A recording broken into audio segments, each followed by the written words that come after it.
Hello दोस्तों, आज की कहानी है माँ और बेटे की एक दुख भरी कहानी।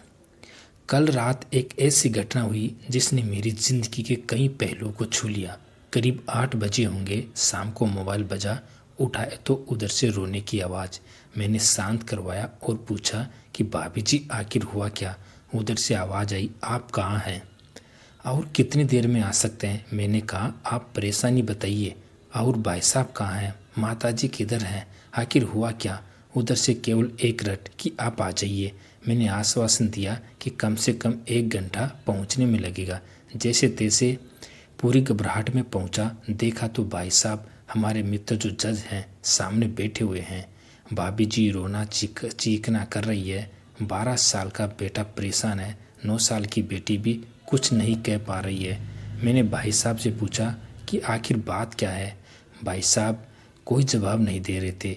फिर भाभी जी ने कहा, ये देखिए तलाक के पेपर, ये कोर्ट से तैयार करा के लाए हैं, मुझे तलाक देना चाहते हैं।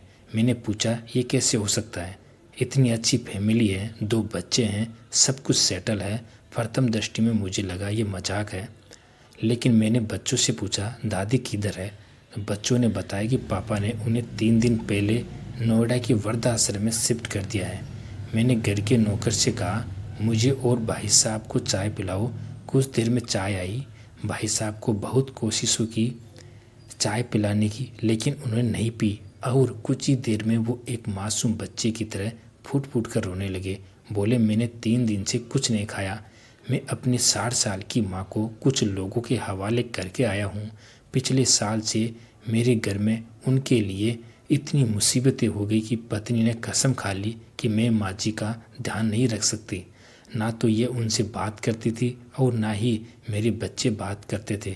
रोज़ मेरे कोर्ट से आने के बाद माँ खूब रोती थी। नौकर तक भी अपनी मनमानी से व्यवहार करते। माँ ने 10 दिन पहले बोल दिया, बेटा तू मुझे वृद्धाश्रम में शिफ्ट कर दे। मैंने बहुत कोशिशें की पूरी फैमिली को समझाने की, लेकिन किसी ने माँ से सीधे मुंह बात नहीं की। जब मैं 2 साल का था तब पापा की मृत्यु हो गई थी।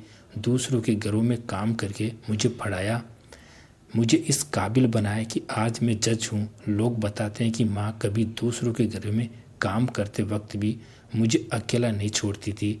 उस माँ को मैं वृद्धाश्रम में शिफ्ट करके आया हूँ। पिछले 3 दिनों से मैं अपनी माँ के एक एक दुख को याद करके तड़प रहा हूँ, जो उसने केवल मेरे लिए उठाए। मुझे आज भी याद है, जब मैं 10वीं की परीक्षा में अपियर होने वाला था, माँ मेरे साथ रात रात भर बैठी रहती।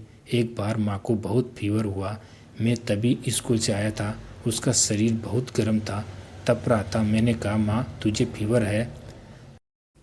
हंसते हुए बोली, अभी खाना बना रही थी इसलिए गर्म हूँ। लोगों से उधार मांगकर मुझे दिल्ली विश्वविद्यालय से LLB तक पढ़ाया। मुझे ट्यूशन तक नहीं पढ़ाने देती थी।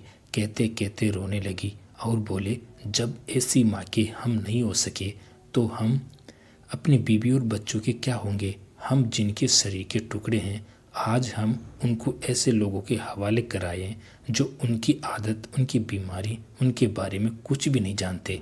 जब मैं ऐसी माँ के लिए कुछ नहीं कर सकता तो मैं किसी और के लिए भला क्या कर सकता हूँ। आज़ादी अगर इतनी प्यारी है और माँ इतनी बोझ लग रही है तो मैं पूरी आज़ादी देना चाहता हूँ।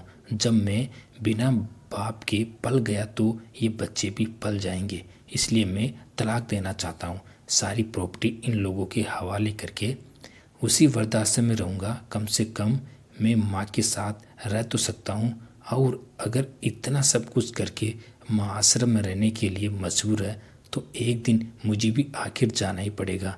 माँ के साथ रहते रहते आदत भी हो जाएगी। माँ की तरह तकलीफ तो नहीं होगी। जितना बोलते उससे भी ज़्यादा रो रहे थे।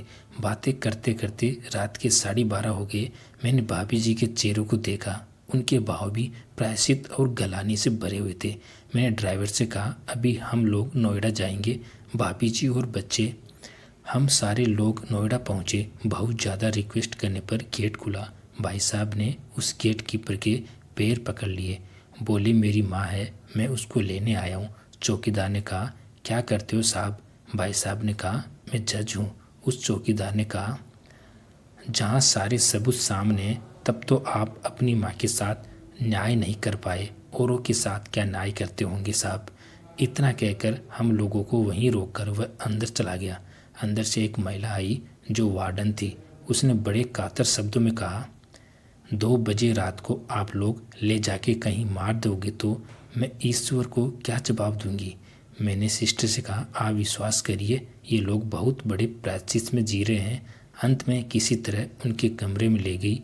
कमरे में जो दृश्य था उसको कहने की स्थिति में मैं नहीं हूँ। केवल एक फ़ोटो जिसमें पूरी फैमिली है और वो भी माँ जी के बगल में, जैसे किसी बच्चे को सुला कर रखा है। मुझे देखी तो उनको लगा कि बात न खुल जाए, लेकिन जब मैंने कहा हम लोग आपको लेने आए हैं तो पूरी फैमिली एक दूसरे को पकड़कर रोने लगी।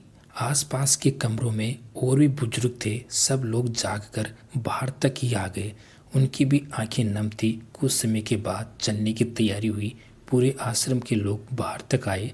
किसी तरह हम लोग आश्रम के लोगों को छोड़ पाए। सब लोग इस आशा से देख रहे थे कि शायद उनको भी कोई लेने आए। बच्चे और भाभी जी तो रास्ते पर शांत रहे, लेकिन भाई साहब और माता जी एक दूसरे की भावनाओं को अपने पुराने रिश्ते पर बिठा रहे थे। माँ केवल माँ है, उनको मरने से पहले ना मारे। माँ हमारी ताकत है, उसे बेसहारा न होने दे। दोस्तों, कहानी आपको कैसी लगी कमेंट करके ज़रूर बताइए। कहानी सुनने के लिए आपका धन्यवाद।